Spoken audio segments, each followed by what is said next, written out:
A bright young man, Frank Olson quickly outgrew the idea he'd be working in the Wisconsin mines.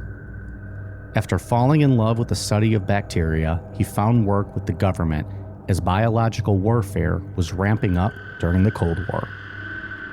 Frank didn't like what he saw and quickly deteriorated. No longer trusted, an alleged unfortunate accident led to his death. Today, we'll tell his story and discuss the mysterious circumstances surrounding this death. I'm Mike. I'm Ian. And I'm Dave. If you think the CIA has always been forthright in its description of its activities, just like College Mike, stick around. Tonight, we're looking at some pretty solid evidence to the contrary. This is Necronomipod.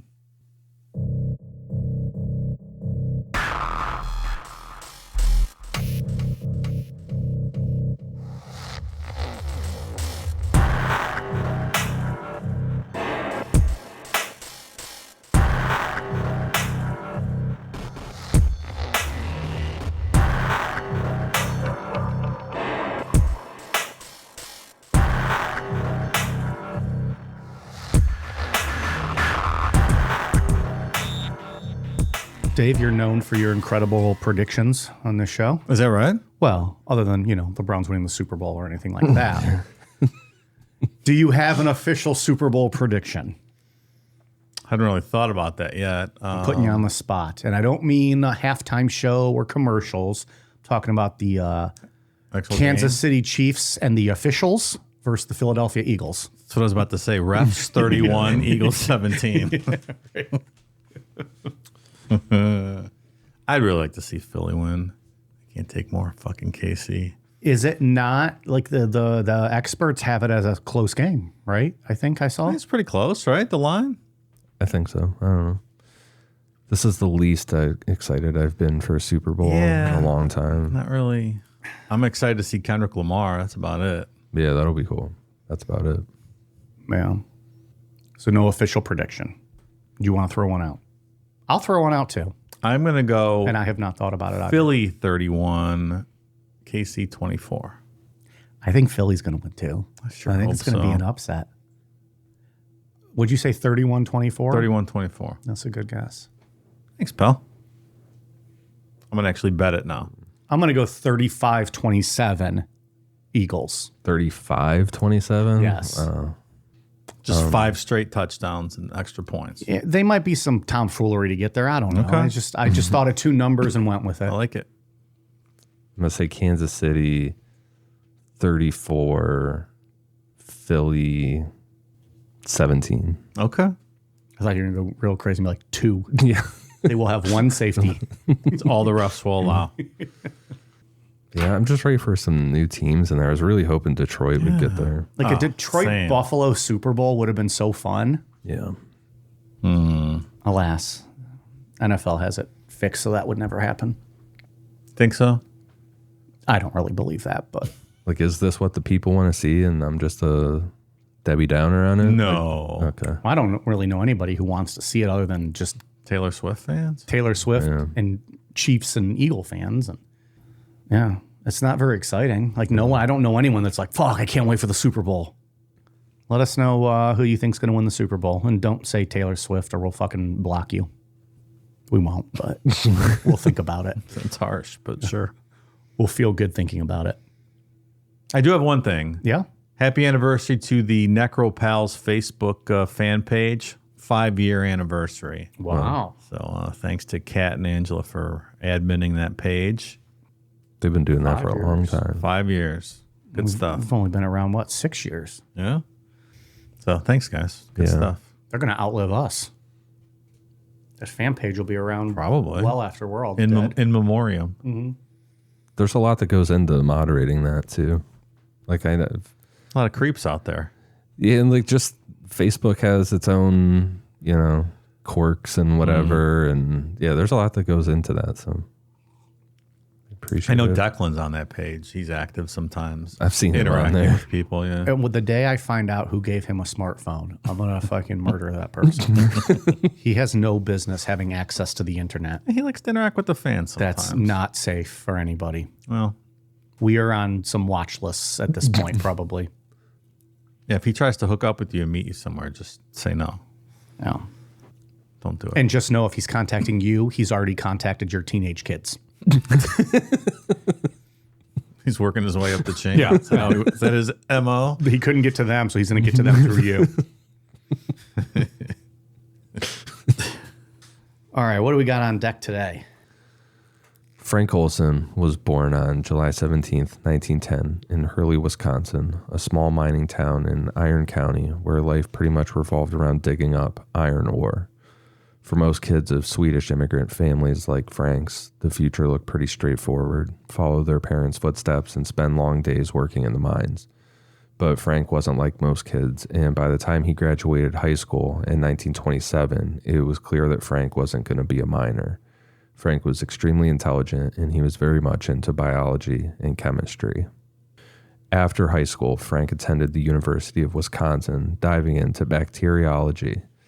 This was in the late 20s and early 30s, right in the middle of the Great Depression, so paying for college was very hard. To make it work, Frank joined the Reserve Officers Training Corps. They had programs set up to pay for college, or at least help pay. Around campus, people knew him as polite, quiet, and completely focused on school. Is that how people knew you in college, Mike? Polite, quiet, and completely focused on school? The first two, actually, yes. Oh. The second one, no. I was very shy. I think I've talked about that before. Yeah. I was a real shy, quiet kid. You're a nice kind boy. of through college. Yeah. I don't know what happened. Something bad. Cocaine is a hell of a drug. Nobody has ever accused me of being completely focused on school. Yeah. That'd be a stretch. One of the teachers, Dr. Ira Baldwin, who was a microbiologist and had strong government connections, especially as the U.S. started preparing for the possibility of war. Dr. Baldwin believed bacteriology, which was originally used to improve farming and dairying, could be used for national defense or offense if things were bad enough. By the late 1930s, Baldwin was building relationships with U.S. officials who saw science as a powerful tool in global conflicts. That's when he noticed Frank and decided to take him under his wing. The two built a mentor-mentee bond, which led Frank to a PhD in bacteriology. It's got to be pretty interesting, right? If science is your thing. If science is your thing. Mm-hmm. It's an interesting thing to get like hooked on. Like Frank was said to be like just super interested in germs like that and how they travel. And Yeah. so if Good. that's your thing, this is like, he hit the jackpot, right? Yeah. We need someone studying this stuff. And it's better than mining iron ore. Yeah, That doesn't sound fun. not at all. Sounds like a lot of hard work and dirt. Ugh. I don't want to do that. Someone's got to do it. Yeah. Men. And tough women also. I don't see any of those around here. So I can get any personal experience talking coming at you. Also no scientists in this room. No, So not so much. that's why we're just three dipshits talking into microphones, bitching about the Cleveland Browns. While in grad school, Frank met Alice, another science student. They got married in the late 1930s, and eventually they had 3 kids, Eric, Nils, and Lisa. Life was pretty typical for the Olsons, but when the United States joined World War II in 1942, Frank's ROTC background kicked in, and he was called up for active duty at Fort Hood, Texas. By this time, Dr. Baldwin was heavily involved in government research and specifically asked for Frank to join him at Camp Dietrich in Frederick, Maryland. So clearly, Frank is a very smart guy if this guy's asking for him to be sent there. Yeah. And if there's any theater you want to be in World War II, Texas is probably at the top of your list, right? As one of the safest places to be deployed to. Yeah, I guess if I'm getting my papers and, sending me to Texas, I'm, low key like fist pumping. Like, yeah, that's all right. Still doing his part. Everyone's not an infantryman, right? Got to go where your skills are needed and used appropriately. Where do podcasters fit in on that? Where would we be? In wartime? In World War II, where they send us. Just grind you up for fertilizers to grow plants to feed the troops. We're the ones that they hang up for like practice shooting or whatever. Bayonet targets. Yeah, target practice. They're using us. We could do like some control tower stuff, right? Like talk into the radio. Yeah. Breaker 9, you're clear to land. They're like, Dave, you're not going to say breaker every time. And you're like, no, I have to. I'm going to say breaker. It's in my contract. I'm obligated to say it 20 times an hour.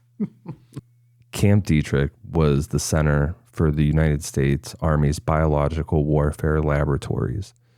Officially, the mission was defensive, figuring out how to protect U.S. troops from threats like anthrax or the plague.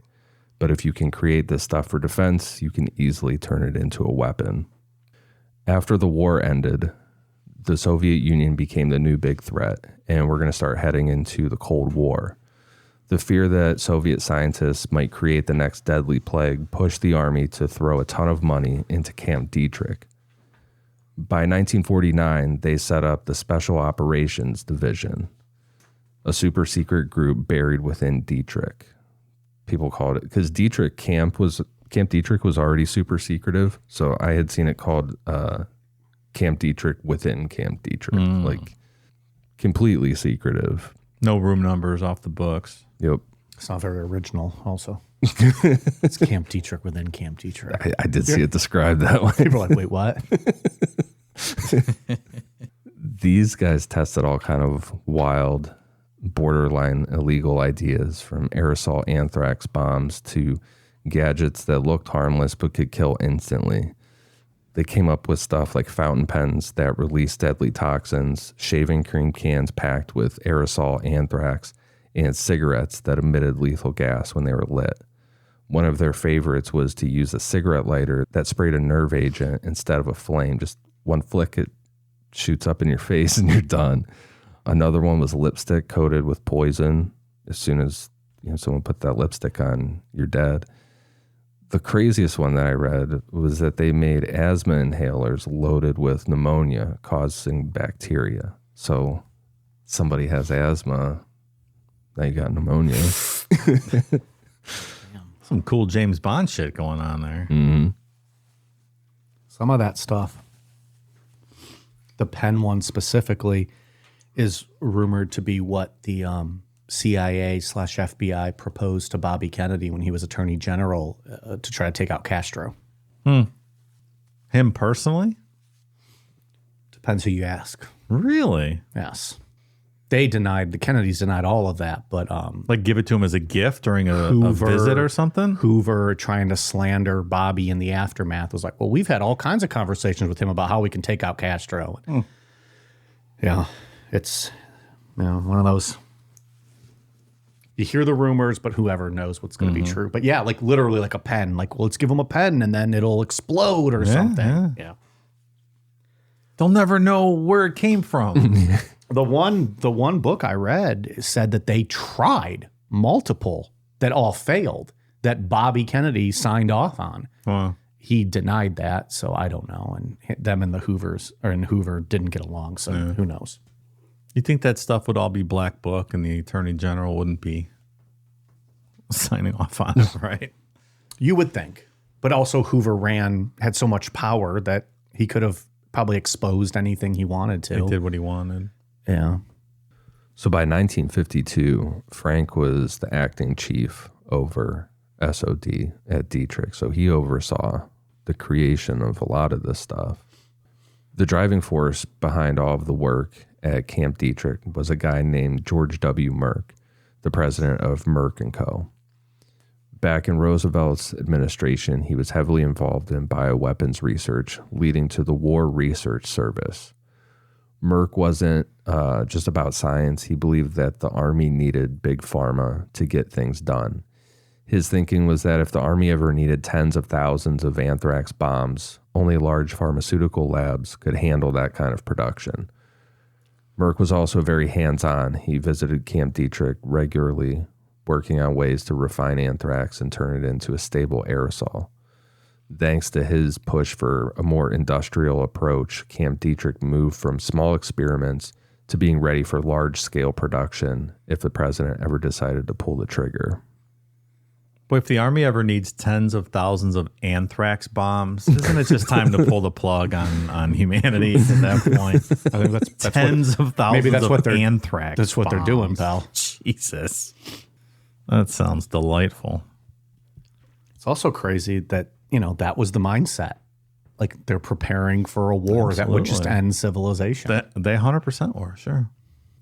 Like if the Soviets drop some sort of biochemical weapon here, like we're going to retaliate. Like here's a thousand million anthrax bombs. Yeah, right. Good luck. It's just insane to think about. Frank worked on some pretty infamous experiments like Operation Sea Spray back in September of 1950. That was when the Army decided to test how easily bacteria, I'm going to try to say this name specifically, Serratia marcescens, how easily that one could be spread over San Francisco. They used a minesweeper fitted with pumps to spray the bacteria into the coastal fog, letting it drift over 800,000 clueless people. The goal was to see how infection spread in a real urban setting. Frank was on the analysis team at Camp Dietrich checking hospital records to see if there was a spike in infections or, people going to the hospital. Some people did get sick. I think it was 11, and at least one person died from this. Yeah. Not great. It's kind of fucked up. It's I try to feel bad for Frank Olson. I'm like, fuck you, dude. Yeah. He felt bad about it though, Dave. Oh, okay. I take it back then. All right. Can you imagine the Army's out on the fucking bay just shooting bacteria over San Francisco and to see how many people get sick?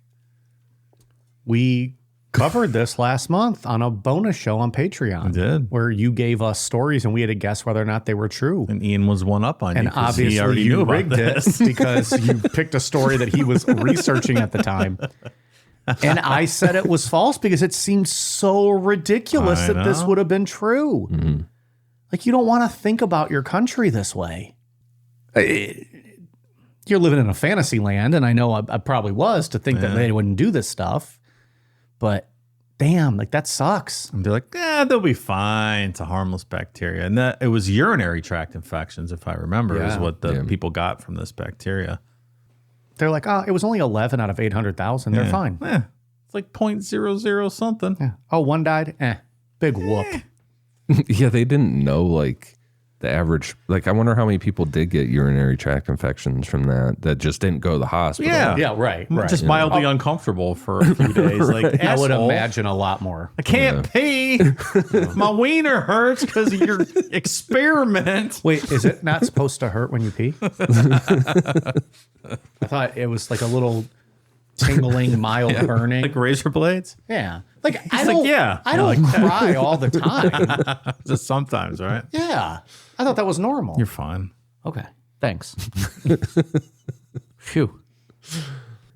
Frank also worked on field trials at Dugway Proving Ground in Utah, a site set up in 1942 for large-scale chemical and biological testing. The Army used grids of caged animals. They used sheep, monkeys, guinea pigs, and they had planes drop anthrax or other chemical agents overhead. Frank's job was to study how the wind and desert conditions affected the spread and record how quickly the animals died. How it's told is this fucked with Frank's head. Later on, his wife said that she knew that it was a successful day at work if Frank came home upset. Like, lots of animals were killed that day. That's tough to work on, right? I don't think they got the PETA stamp of approval for that program. I wonder how Ian feels about all this. That'd be terrible. That is terrible.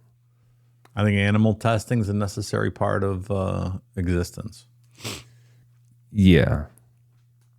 Yeah. I mean, you have to be realistic about it. Like, I love animals. But I don't know. throwing like 50 monkeys in a fucking cage and dropping anthrax on them it's pretty fucked up. That seems a bit extreme. I could probably come up with 50 people that we could do that on instead of some I have poor that monkeys. list in my pocket. I can pull it right out now. Sure.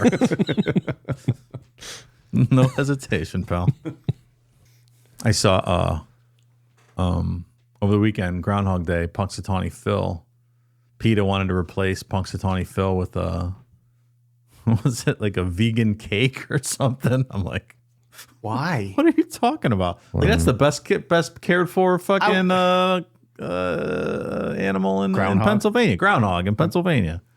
Yeah, he's probably living the high life. Yeah, what of course. They think he's tortured or something? I don't understand. I think it's because a couple years ago they dropped that. I think Bill de Blasio from New York was doing a guest thing there, and I think he dropped Phil and killed him. Does that sound right? What? Remember this? Holy fuck, that's not what I was expecting him to say. Maybe that's kind of the hesitation to have the live groundhog.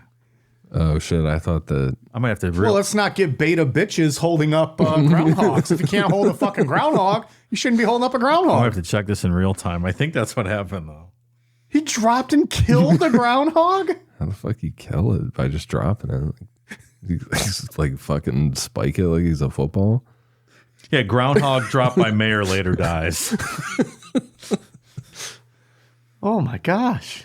The whole thing was insane, quote unquote. Bill de Blasio on dropping groundhog that later died. It was in 2014. Oh, he dropped Charlotte the groundhog, not Phil. Oh, who gives a fuck then? Sorry about that. Charlotte. Yeah, who's Charlotte? Groundhogs are like low key a cool animal. I like They're when very cool. I like when I see a groundhog out in the world. Is there an animal you ever see in the world that you're like, I don't like that? That's true. You just got a big heart for animals. They did an interview with him. He said, asked if he had any regrets. De Blasio said, yeah, 100%. I'm like, don't make me hold a fucking groundhog. I mean, what the hell?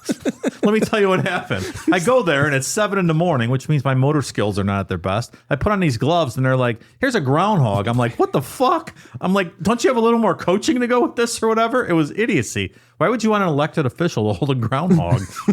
I don't know anything about holding groundhogs, so the whole thing is insane. There's an original sin here. Don't hand someone a groundhog, right? Only trained groundhog holders. Do you squeeze it really tight? I mean, what do you do? So I'm like, talk about a lack of advanced work. Is this a real story or are you bullshitting us? 100%. This fucking feels not real.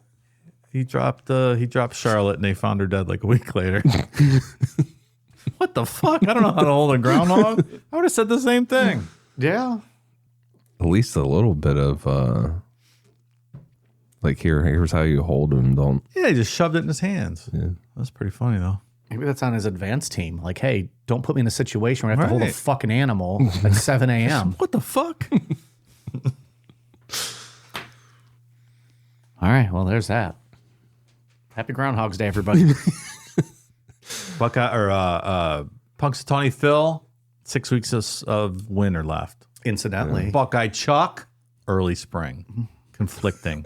I love that we have Incidentally, our own bootleg one. In about 6 weeks, I think it is spring. That's weird how that converges like that. About Right? lines up.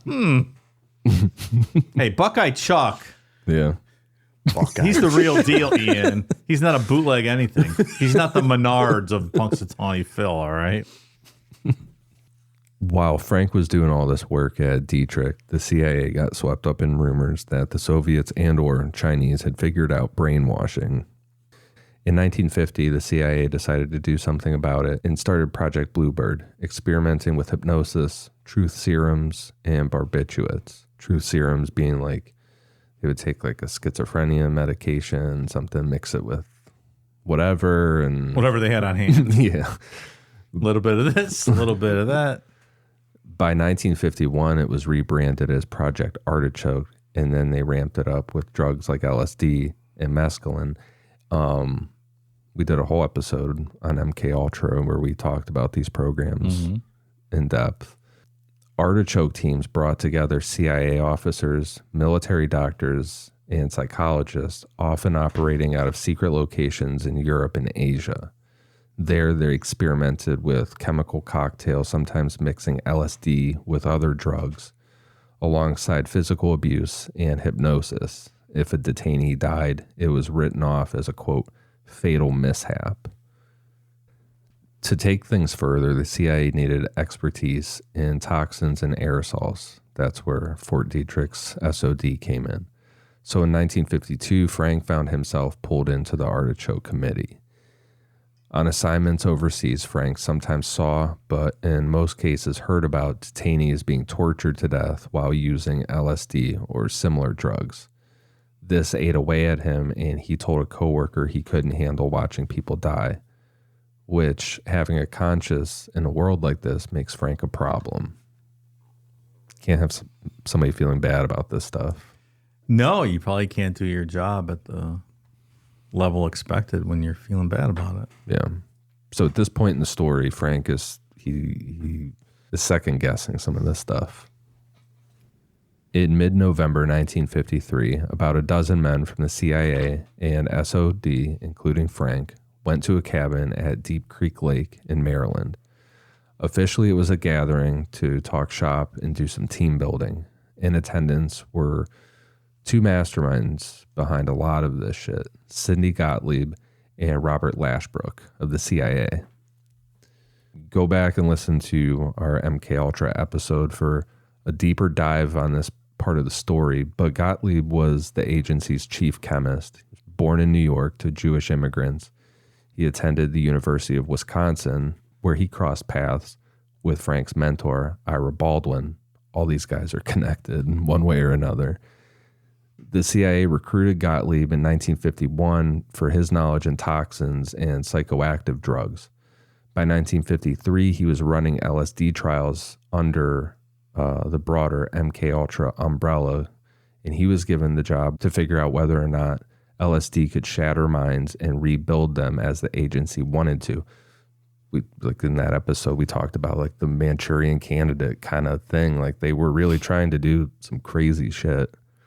He had a reputation as being a visionary while at the same time ruthless. He was willing to test LSD on anyone if it meant finding an edge against the Soviets. Almost always unknowing people he did this to. That's nice. His deputy, Robert Lashbrook, handled logistics like securing the LSD shipments or coordinating houses where they could set up these tests.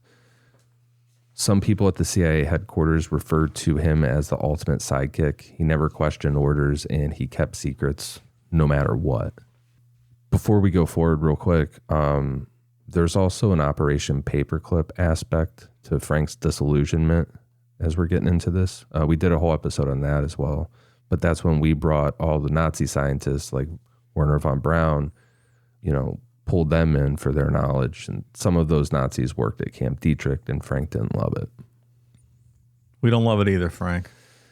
At the cabin on November 19th, 1953, after dinner, someone opened a bottle of Cointreau. What is Cointreau? I'm not sure what that is.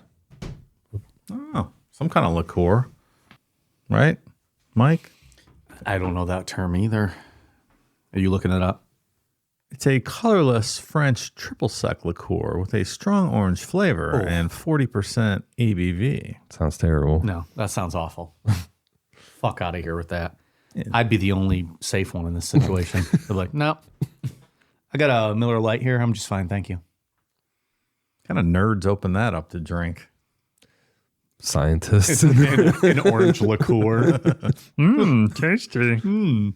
That's usually just a mixer, right? You would think. A triple sec. They're like, well, if you don't like that, we have Bailey's. Would you like that on the rocks? Right. However, none of the guests knew that Gottlieb and Lashbrook had spiked it with LSD. The group drank, and about 20 minutes later, they started to feel the effects. That's when Gottlieb calmly told them that he'd dosed them with LSD, framing it as an exercise. Like, what if enemy agents pulled this on you, like Soviet agents? We'd need to make sure that you wouldn't break and confess stuff to them. Among these men, Frank was the most shaken up. He was already doubting the morality of this research, so he wasn't in a good mental spot to begin with. Probably not a good idea to dose him with LSD unknowingly. Or any of your top scientists. What is this fucking plan? Who came up with this? Not saying it's right, but wouldn't you do like a prison population or something? You're dosing your top weapons scientists? Do you think they actually wanted to test their top scientists, though, to see, like, under LSD, would they break and give away secrets type thing? I guess. But yeah, that's what he wants to know. Right. But I mean, like, maybe that was a shoot. Like, we really do want to know, like, who knows the most, the smartest, the best of the best, who's going to break if we get attacked. But maybe that's incorporated into some sort of training program down the road after you know how all this stuff works. I'm not saying it's a good idea. I'm just saying. It just seems ill-conceived to out of the gate like this. Let's dose our top guys. Let's see what happens. Do not drug your peers. You should not drug your peers. Just a blanket statement, I think. Oh, is that a rule here? I wasn't aware of that.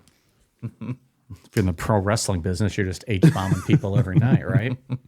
They're like, oh, you put halcyon in your drink and you passed out. You were raping people. That was funny. You didn't even know what your name was. And your wiener came out and all kinds of stuff. You're like, oh, just goes with the gig. So Frank came home in rough shape, and his wife, Alice, noticed it immediately. He was restless, pacing around like he couldn't sit still, and barely eating. He told her that he was thinking about quitting, saying his job was just too much, but he wouldn't go into details. She remembered him saying, "I can't do this anymore," but he didn't explain whether he meant the research, the secrecy, or both. He also talked about them being Gottlieb and Lashbrook laughing at him, which kind of reminds me of the MK Ultra testing that was done on Ted Kaczynski, that whole breaking down the ego thing. There was a lot of humiliating Ted involved in that stuff. And that worked out well. Yeah, we see what Ted grew up to be. So you fuckers. By November 23rd, Frank's spiral was obvious to everyone around him, and his coworkers started noticing too. That's when the CIA stepped in. Gottlieb sent in Lashbrook to keep an eye on Frank. Lashbrook showed up at Camp Dietrich and told Frank that they had doctors in New York who could help him get through this. The story they sold him was that he needed a psychiatric evaluation, and they had just the guy for it. Dr. Harold Abramson, an allergist turned CIA collaborator who dealt with LSD cases. He was not a psychiatrist, he was an allergist. Well, who better to do this psychiatric evaluation than an allergist? This show is sponsored by BetterHelp. Caring, compassionate, someone that'll listen to you, someone that you know always has your back. You know, we often hear about the red flags we should avoid, but what if we focused more on the green flags in friends and partners? If you're not sure what green flags look like, therapy can help you identify them, actively practice them in your relationships, and embody the green flag energy yourself. Whether you're dating, married, building a friendship, or just working on yourself, it's time to form relationships that love you back. Therapy teaches us ways to weed out negativity or weed out red flags and focus more on positive energy and green flags. By finding the green flags within ourselves, we're better able to find the green flags in others, which helps us establish and maintain healthy, happy relationships. Therapy can also be helpful in learning new positive coping skills, setting boundaries, and empowering you to be the best version of yourself. Therapy is not only for those who've experienced trauma. So if you're thinking of starting therapy, why not give BetterHelp a try? It's entirely online and designed to be convenient, flexible, and suited to your schedule. All you have to do is fill out a brief questionnaire to get matched with a licensed therapist, and you can switch therapists at any time at no additional charge. Discover your relationship green flags with BetterHelp. Visit betterhelp.com/necro today and get 10% off your first month. Again, that's BetterHelp, HELP.com/necro. Lashbrook made it sound like it was a kind gesture, like a way to help Frank calm his nerves. But in reality, this was the CIA wanting to figure out if Frank could still be useful or if he was now a liability. Abramson's office was on East 58th Street in New York. When Frank showed up, he immediately started talking about how he was convinced the CIA was after him. He told Abramson about the horrors that he'd seen in Europe. Abramson gave him some sedatives, but also kept Gottlieb and Lashbrook in the loop with daily updates. Frank would call his wife, saying that he might make it home for Thanksgiving, but that never happened. By the time Thanksgiving rolled around, Frank was still in Manhattan and even more paranoid than before.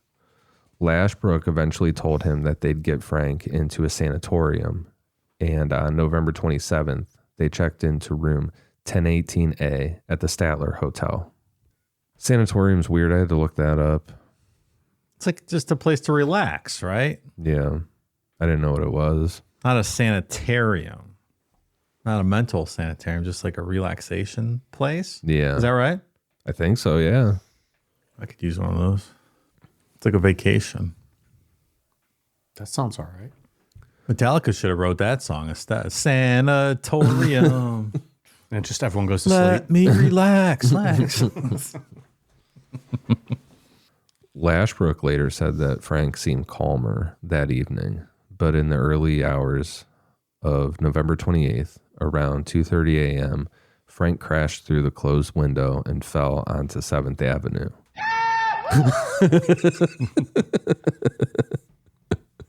That was rude. I apologize for that. Oh, I thought you were going to say that was actual audio.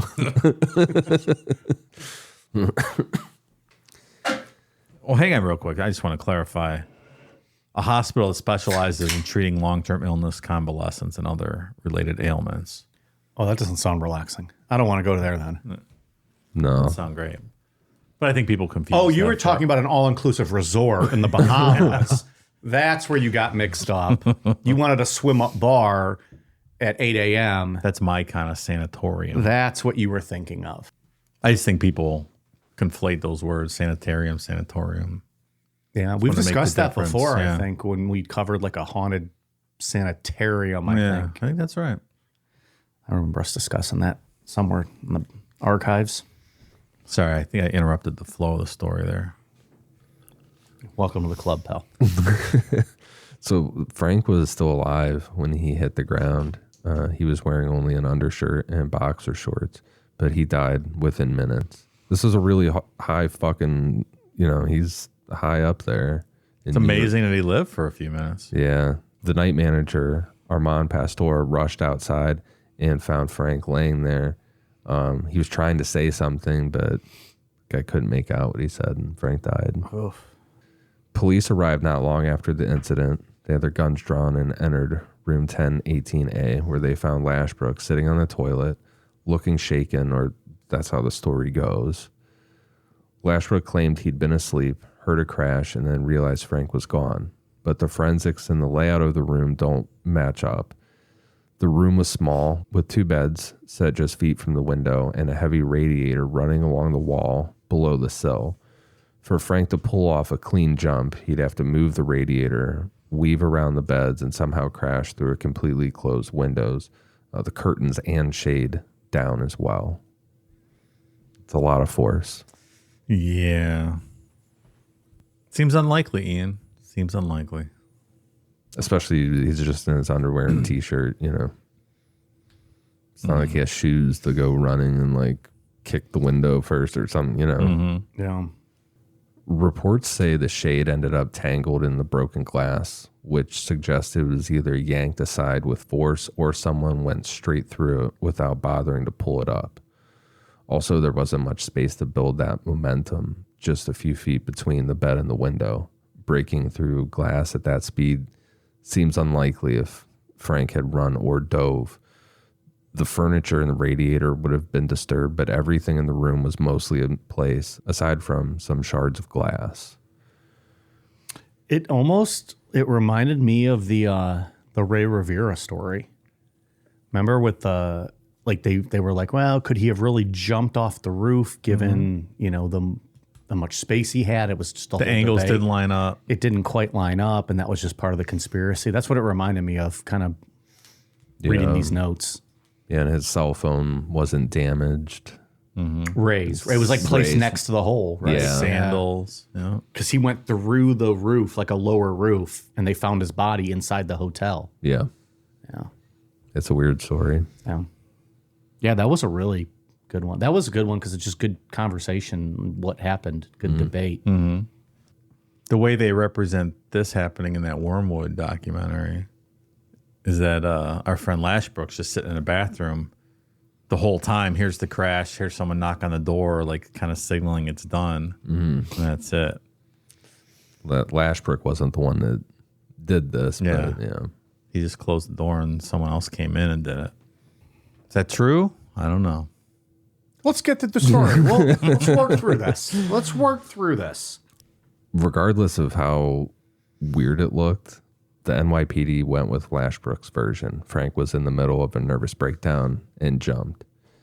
In the chaos, CIA security showed up and cleared out any sensitive items from Frank's luggage. Documented references later on suggested that James McCord, who would later make headlines in Watergate, was part of this quick cover-up, going through Frank's room to remove or destroy anything that pointed to CIA programs or LSD experiments. Back in Frederick, Alice was notified that, quote, your husband either fell or jumped accidentally. The official Army version was that Frank had been under serious strain, implying that he'd suffered a mental breakdown. They recommended a closed casket funeral, citing the condition of the body, and for 22 years, that was the end of it. There was nothing about LSD, nothing about this meeting that happened at Deep Creek Lake, and his son's interesting to listen to him talk about it. All those, like, what Wormwood came out in 2017, I think, when the Army guy told them your husband either fell or jumped accidentally, and he was like, that doesn't make sense. Like, none of that jives together. Yeah. That being the end of the story for the next 22 years was just on the surface, because behind the scenes, they were keeping tabs on Frank's wife, Alice. In the months after Frank's death, Lieutenant Colonel Vincent Rouette, Frank's boss at Camp Dietrich, began showing up at the house a lot. Sometimes it was just for a casual drink. Other times it was to check in on how she and the kids were doing. Eventually it became a routine thing. Rouette would sit in the living room, have a glass of scotch or bourbon with Alice, offer his condolences for the 100th time, and then subtly steer the conversation away whenever she started to ask questions about Frank. I know Eric Olson kind of attributed her alcoholism to Rouette, always coming over and drinking and shit. That's interesting. It is in it is in documents, regarding this too, to keep, not officially, like there's no official surveillance on her, but just keep in touch with her. Very subtle. Mm-hmm. This is jumping ahead a bit, but even years later, when the family learned about all the dark shit that's tied to Frank's death, Rouette was still around, always telling them to not jump to conclusions. He was going down with the ship. You mean he told them to ignore all of the bad stuff that was being said about him coming to their house all the time? Is it possible he didn't know he was actually out of the loop and thought like they were directing him to keep tabs on her just because, as a nice thing to do? Maybe. It's possible. Yeah, he might have been lied to as well. I'm not trying to bury Rouette. Right. If he doesn't need to be buried. Fast forward a bit. In 1975, just as the country was reeling from Watergate, President Gerald Ford wanted to know what the CIA was really up to. That's how the Rockefeller report happened. Formally, it was the Commission on CIA Activities within the United States, led by Vice President Nelson Rockefeller. On paper, it looked like a polite fact-finding mission. In reality, it was Ford's kind of scrambling attempt to calm the public by saying, like, hey, we're investigating ourselves, trust us, because there's a lot coming out about the CIA and alleged violations, stuff going on. So the Rockefeller Commission started digging into piles of secret agency files, stuff on domestic surveillance, infiltration of anti-war groups, all that stuff. The commission's job was to figure out if the CIA had basically gone rogue on U.S. soil. That was the big thing, U.S. soil, which we know that they did. Yeah, clearly. That whole spraying bacteria. This is where Frank's name popped up, although in an indirect way.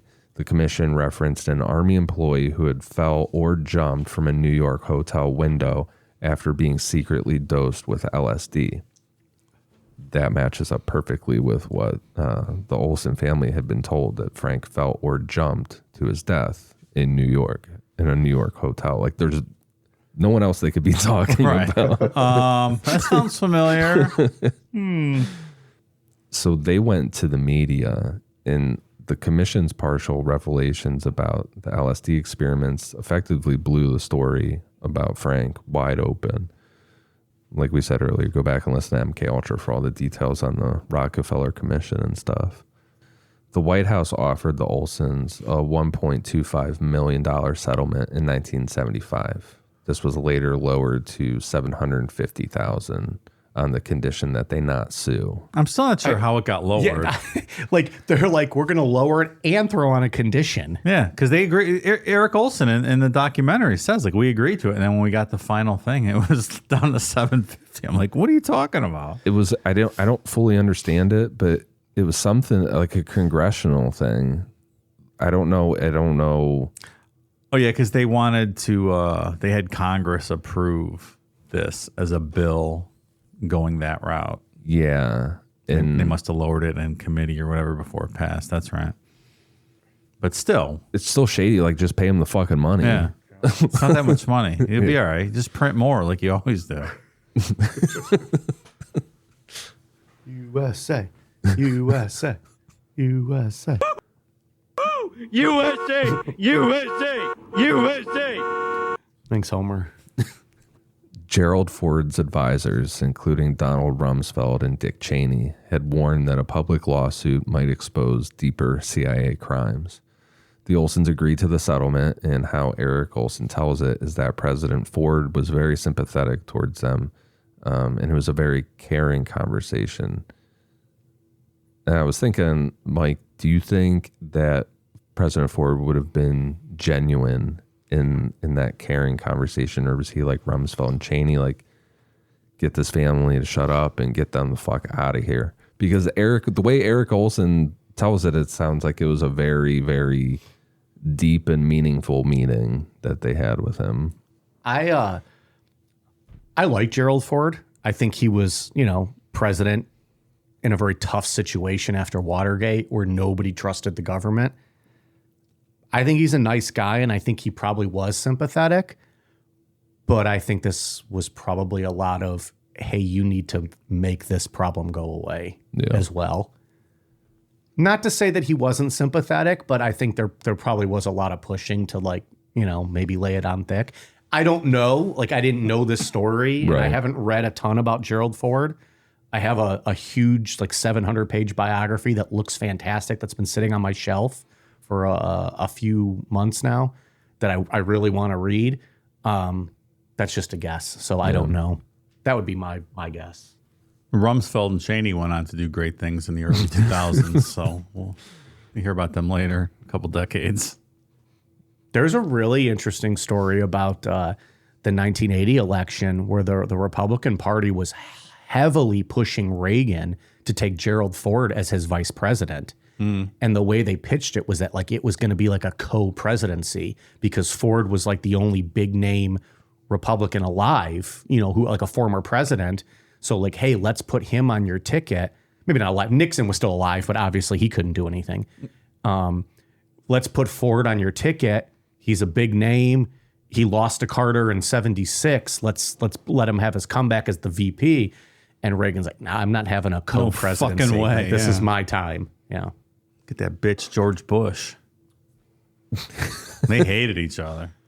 They did at the start. I think it got better. Yeah, I mean, during the campaign and whatnot. Yeah, it was. They were not fans of each other. No.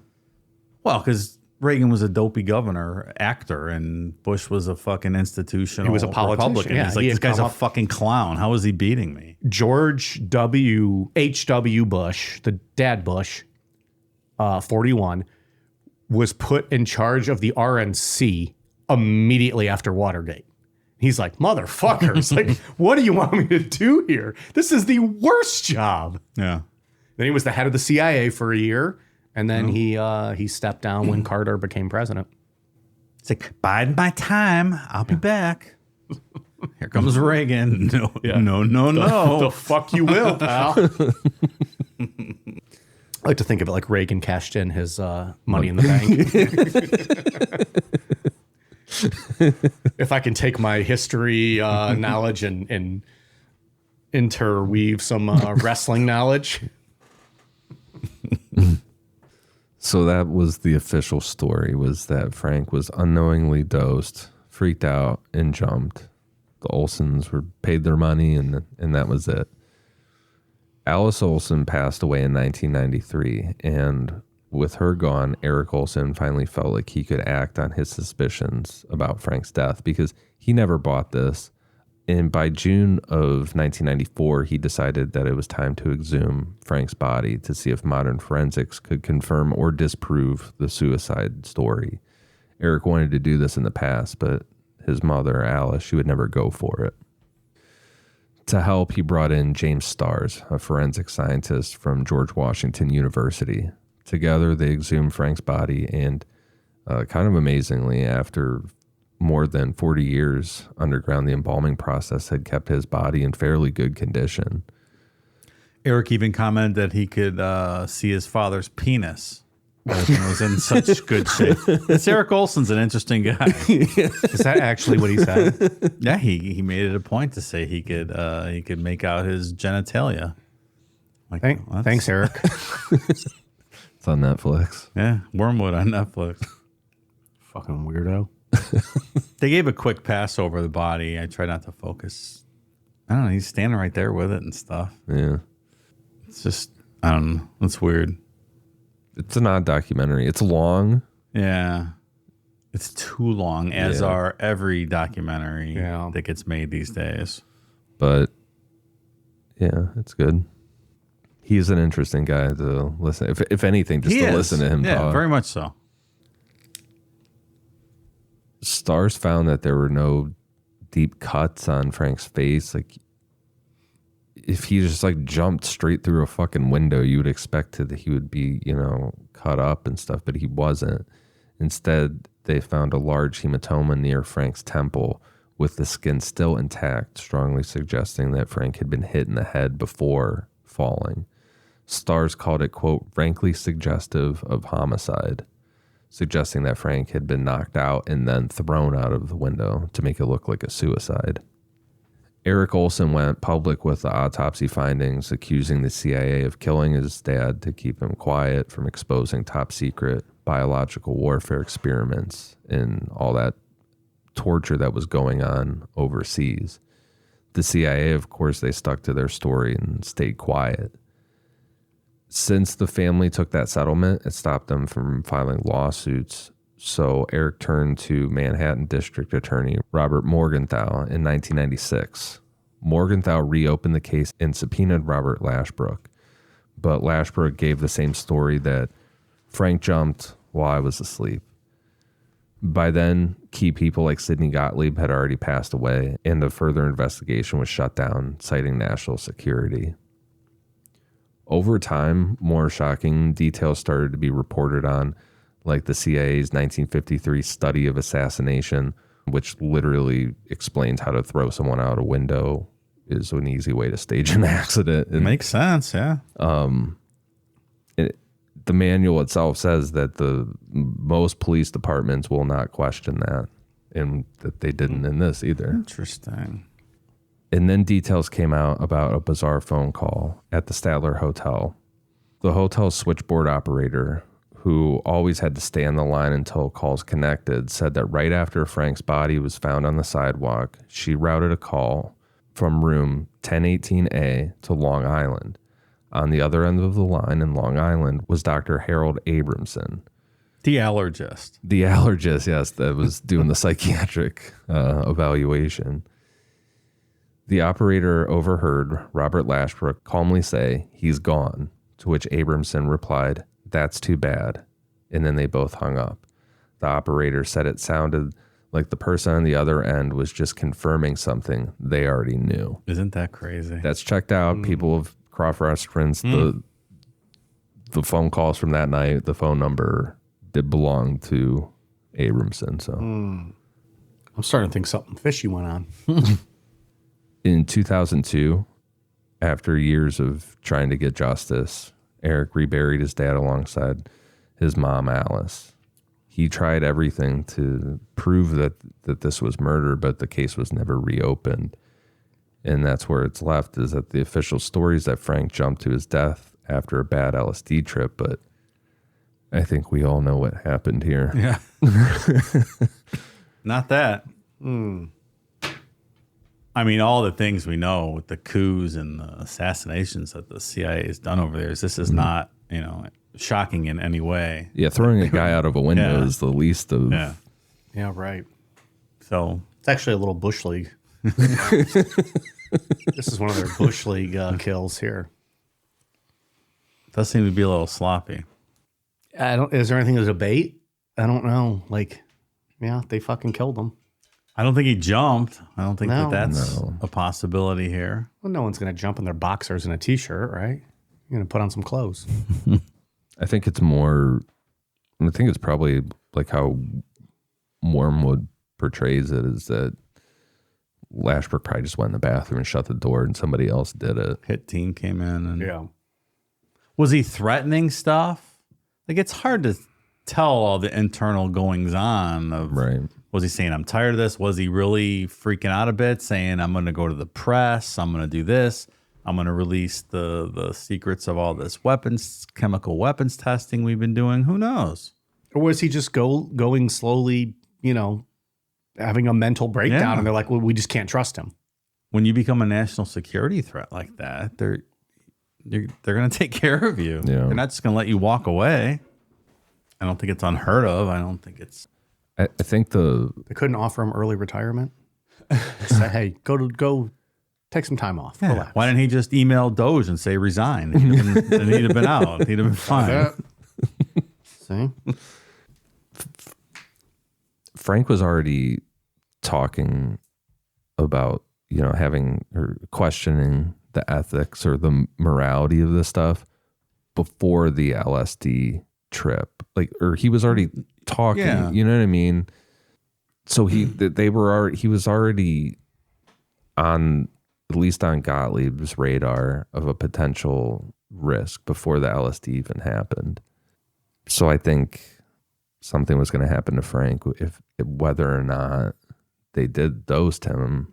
It's a huge loose end. Like, you have to put yourself back in the time, 1952, right in the heart of the Cold War, chemical weapons testing, Soviet spying, all of this stuff. And this guy's going off the deep end and maybe threatening to do God knows what. What do you do? Yeah. There's no good answers. And this is probably the path they chose. Yeah, like we said earlier in the show, like having a conscience in this kind of work is not a... Sure. As soon as you start having a conscience, you're an issue. That's a shame, Yeah. but I'm pretty sure they threw him out the window, though. Yeah. I Or think- they broke the window and then just threw him through or Yeah. something. Yeah. I think we solved this case. I'm pretty confident we solved this one. I Yeah. just patted myself on the back. Another check mark on the board. That's Santa Bill posthumous convictions coming out any day now. Just you wait and see. Telling you what, we are going to do an entire show about how we were right when that comes out one day. We're gonna do a victory parade. That's what we're gonna do. And if it comes out a different way, we'll just edit the old episodes. Just cut the whole end out when we give our People are like, I swore that's not what you guys said. No, that's what we check said. the tape. The tape doesn't exist anymore. Oops. That's where the audio quality of you guys naming the real suspect is a lot better than the whole other 10 hours of the series. That's weird. I don't know. Not sure what happened there. We just we spiced it up a bit because we knew they were going to be pulling clips for the news. Interesting story. Probably not an uncommon story. Probably not the only time something like that happened. No. They probably just weren't as sloppy and made it look a little better with all the other ones. Like, oh, a car accident. Heart attack. Heart attack, nerve yeah. agent, something, yeah. Not just throwing them out a fucking window. This was sloppy. Well, they were learning. They were a fairly new agency. They were learning. Couldn't the allergen come up with something to like give them? Right. I feel like this whole thing consumed his son Eric's life, though, and it was pretty devastating. The other thing we didn't mention is like a few years afterwards, a few years after the settlement. So in the 70s, his sister, they were going to look at an investment, and his sister, her husband, and their kid died in a plane crash. Yeah. So a lot of tragedy. Or did the CIA shoot the plane down? Thought they were going to cause trouble. Yeah. No, probably not. Yeah, he No, said... I was just I know. Supposing. Like, I'm not saying that. I know. I just want to be clear. People don't. I'm not accusing the CIA of additional crimes. I just want to make that known. He, the way he described finding out how his dad died and stuff when he was a kid, it's kind of interesting how he said, like, he went away on a trip and you're just told that he fell or jumped out of a window, and then it's a closed casket. So he was like, he said like he just disappeared. Like his dad, he just never saw him again. He went away for the trip, and next thing you know, he's dead. Not much closure. Yeah. And they could have had an open casket because he wasn't all fucking... Yeah, the guy was talking to him on the sidewalk. It couldn't have been that bad. Right. I think they would have had a lot more questions. A big knot in his head, perhaps. Yeah. The fact that he's not all cut up after being thrown through glass or jumping through glass. I guess what if he landed on his head? Could that not have been from or the indent in his head been from landing on the concrete? I feel like it might have been bigger though. Like, wouldn't you have like caved in dented his whole your head? Yeah. Yeah. But definitely the glass, like I think what you said, Ian, like maybe they broke the glass first. Yeah. And then just, if they hit him with a bat and then hit the window with a bat and then just fucking chucked his body out. Because you would definitely be seeing some kind of signs of going through glass, cuts on your arms or something. Yeah, I don't think they like just threw him straight through that window. That's a lot of force to do that. Yeah. Yeah. Yeah. Because I guess that could have caused like the blunt force to the head.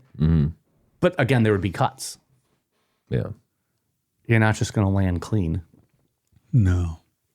Like, there's so little to debate with this. We're debating the method of how they killed him. There's just no other debate to be had. And Eric did go visit with some of these people later on, like Ruette and whose house was it? Lashbrook and Gottlieb's? Both of their houses. He went out and talked to them and stuff. They're like, didn't really have much to say. Sorry, kid. Yeah. Sad tale. I always find the CIA stuff interesting from back in this time frame. Out of control. Yeah, I agree. It's interesting stuff.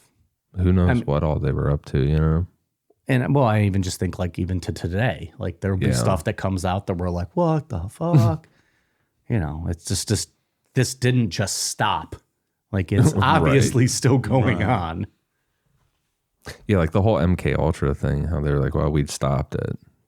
Did you? Yeah. Did you really stop? Maybe you sure stopped about that project. You renamed it Apple Pie and it's still going on. Yeah. MK Ultra 2. Oh, yeah, that's still going. You didn't ask about MK Ultra 2. That's not the same thing. It's a different project. Different name. Can't you read? All right. Any other final thoughts on this one, on Frank Olson? Ian, anything else you discovered in your notes or anything from the, what was it? What was the document? Wormwood. Anything you guys saw on that? Watch it at double speed. I'm just kidding. How long is it? It's 6 episodes, and it's Holy it's shit. a bit drawn out. Yeah, and they're like 45-minute episodes. It's a lot. Like every documentary these days. Like it could be a third of the time. Just tell the story. I really enjoyed the new Jerry Springer documentary. It's a 2-episode one. Like I loved the first episode. Second episode did not need to be made. Really? Yeah. They could have just put an extra 15 or 20 minutes onto the first episode and it would have been great. It's people justifying work. for themselves. Yeah. Oh no, we can make this a 2-parter, so pay us for that. Yeah. And then coming up with shit to put it together. There's a lot of books I've read like that I'm like, this could be 300 pages shorter if you didn't put in all this fluff. I was just reading a book, and I'm going to cover this on one of an upcoming Mike's History Corner somewhere down the line, on the attempted assassination of Harry Truman. And it's an okay book, but it's not written in the best. Like, they'll tell the story and then they get to like a big part and they stop. And then they give you the history on like this one character that's in the story. Okay, I don't need that. Like, it almost gives you like blue balls as you're going through. Like, just give me the fucking story. But then it gets into like this, and this is when I was like, okay, I don't know if I can continue with this book. It was talking about, I don't know if he was a Secret Service agent or a White House police, but half of the chapter was about his high school football career. Exactly. And I'm like, enough. What the fuck does this have to do with the assassination of Truman? I understand he was a hero of it or a part of it. I don't even know about his high school football career. Just say, hey, he was a high school football standout. Got it. Move on. I don't appreciate the fluff. Stephen Like, King is notorious for something. You get like 3 pages describing, like the interior of a room. We're like, dude, I fucking get it, man. Let's move on. That's ugh. I just started reading this book called Victorian Psycho that came out this week. Yeah. It is excellent so far. It just came out this week. You might like this. Yeah. You should check it out. Yeah. Victorian Psycho. It's awesome. No fluff. Not much fluff. Just no. meat. That's good. No fat. It is something. All right. Well, Dave, we got some patrons to give a shout out to. I do have some patrons. Thank you to new patrons Ash the Donut 74, Rachel, Amanda Hornsby, the Accountant Frog for y'all. Is that in reference to the I guess. the Loveland Frog man who was also an accountant? Oh, that's right. That's probably is. Otherwise, that's a really weird thing to say. This is just 2 underscores. So __. Osiris Collar, Belinda Adamson, KNAJ, Mercy X Rain, Andrea Ferreira, Throbbin Williams, That's pretty good. Ellen, Rodrigo Siren, Clarice Hassler, Cami Schubert, Gemma Muirhead, Mary, Osama bin Ballin, Stephen Clarkson, Katie Tarantino, Liam, Mrs. Horton, here's a who, Shalane Strozzi, Allie Stedman, DR, Mike, Dorothy Meacham, Frida Bird, Cucks Across Ireland. You selling franchises, pal? I'm not. Better check that trademark out. Yeah, I might be in trouble. Mrs. Hildebrandt, spicy pepperoni areola, cordially invite Mike to come nibble these nips. That's a lot. That's a mouthful, literally. Literally. Angel Sandoval, Jalhala, and Joe Bob Bo Diddley Flavor Aid McGee. Thank you, new patrons. Ian, anything on your end? We recently stopped Necro Straight Edge, so I will not be announcing any more of those episodes. Didn't work. Wasn't the greatest. Not a good idea. It was an idea. It wasn't the greatest idea, but you know. Shoot or shoot. What do you want from us? Yeah, We took a shot at it. Didn't seem like people really were into it. we weren't really into. We weren't it. really into it. Didn't really pan out the way we were hoping. Well, because it involved sitting in, by yourself, reading a story, and that's not really. It sounded good. It sounded like an interesting idea, but in reality, Yeah, not that much fun. Mm-mm. So we'll go back to the workshop, figure out something else, and maybe come up with something new at some point. I'm definitely going to do another thing like Promised Land, like a big multi-part thing like that. So I'm gonna mess around with that this year probably, but no more straight edge.